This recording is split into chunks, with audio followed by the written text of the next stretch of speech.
السلام عليكم يا حبايبي، عاملين ايه؟ يا رب تكونوا بخير. النهارده ان شاء الله هنعمل مع بعض شاورما سوري بتكات حصري من مطبخنا، جديده جدا. وهنعمل مع بعض ان شاء الله توميه، وهنعمل مع بعض خيار مخلل سريع.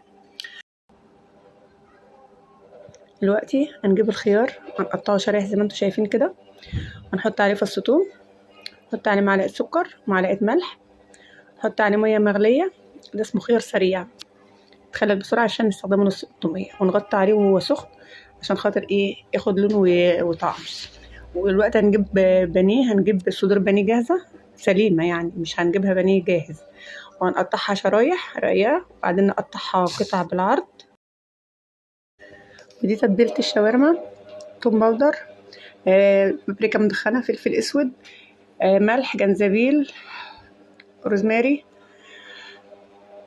وشويه خل، وحوالي يعني ربع كوبايه زيت كده، وننزل عليهم بعلبة زبادي ومعلقتين كاتشب.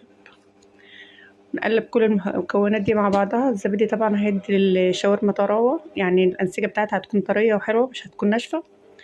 نقلبها ونحطها حوالي ربع ساعة على رف التلاجة على ما نجهز بقية المكونات.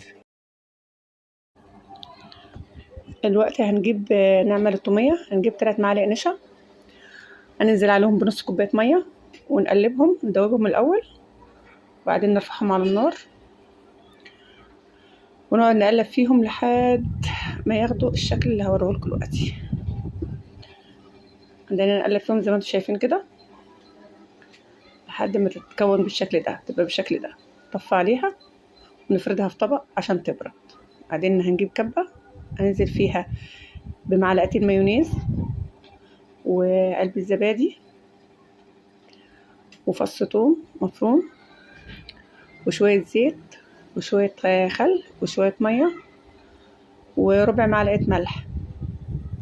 ولو في توم باودر نحط شوية، مفيش مشكلة.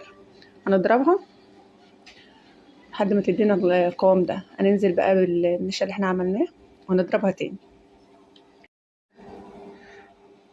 هنزود بقى عليها شوية مية عشان ما تبقاش تقيلة، عشان يبقى السمك بتاعها خفيف وحلو. بعد كده نضربها، وده شكلها بعد ما خلصت وبقت جاهزة. طعمها جميل وشكلها جميل وريحتها حلوة جدا. ودلوقتي هنعمل كمان صوص: معلقتين كاتشب، معلقتين مايونيز، معلقتين مستردة، ونقلبهم ونحطهم في طبق. هنجيب جريل نحطه على النار، نحط فيه شوية زيت بسيطة، يعني حوالي ربع كوباية زيت كده أو أقل. أول ما يسخن هننزل فيه بالشاورما، نسيبها لمدة 5 دقايق من غير تقليب لحد ما تاخد اللون من تحت، وبعدين نقلبها عشان ايه، تحتفظ بالعصارة المية اللي موجودة جواها. أول ما توصل للشكل ده هننزل عليها بقرنين فلفل سبايسي، لو انتوا عايزين، مش عايزين مفيش مشكلة. خلاص كده الشاورما بدأت تجهز. وبعدين هنحط طاسة على النار ونحط فيها زيت. أول ما يسخن انزل بالبطاطس تتحمر، ودي شكلها بعد ما اتحمرت.